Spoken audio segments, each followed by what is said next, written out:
Une des problématiques que je peux être amenée à accompagner, enfin en tous les cas où j'ai eu pas beaucoup de demandes ces derniers temps, et c'est pour ça aussi que je trouve intéressant d'en parler, c'est sur comment je pose des limites, comment je me fais respecter dans mes limites et mes besoins, parce qu'on vit une société où on subit des pressions de partout. Des pressions du temps, des pressions de l'entreprise, des pressions de la famille, et où tous les genres se mélangent en permanence, jusqu'à parfois ne plus avoir le sentiment de pouvoir respirer, de pouvoir avoir du temps pour prendre du recul. Quand j'ai ce type de demande, bien souvent, je m'aperçois qu'on est sur des personnes qui ne savent pas dire non ou qui n'osent pas dire non pour plein de raisons. Alors chacun a ses propres raisons de ne pas pouvoir dire non. Il y en a certains, c'est parce qu'ils ne veulent pas déplaire, d'autres c'est parce qu'ils ont peur d'être rejetés, d'autres c'est parce qu'ils veulent être parfaits, hein, parce en communication et en construction de personnalité, on a tous des drivers.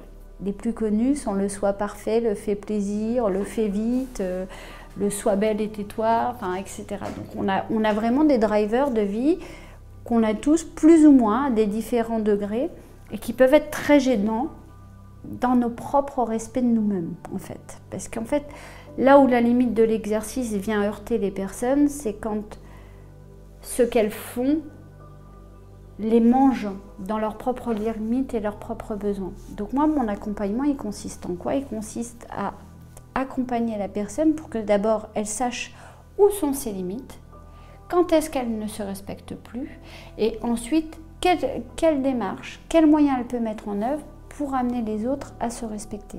Et souvent, je pars sur de la prescription. Alors, dès la première séance, je pose une prescription, un exercice à faire, qui va être d'abord de repérer à quel moment, par exemple, hein, à quel moment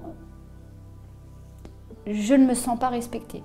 Et ça commence comme ça. Et une fois qu'on a identifié quand, ça nous permet d'aller approfondir l'objectif et de mettre en place des stratégies avec la personne pour l'accompagner. Mais toujours dans le respect de ses limites. C'est-à-dire que ce qui est juste pour moi ne l'est pas forcément pour l'autre. Donc je vais toujours aller interroger la personne sur ce serait quoi le niveau de changement qu'elle attend et jusqu'où elle est capable, où elle se sent capable d'aller. Le but, c'est que quoi qu'il arrive, elle soit gagnante. Peu importe le niveau de changement, on est sur du gagnant-gagnant.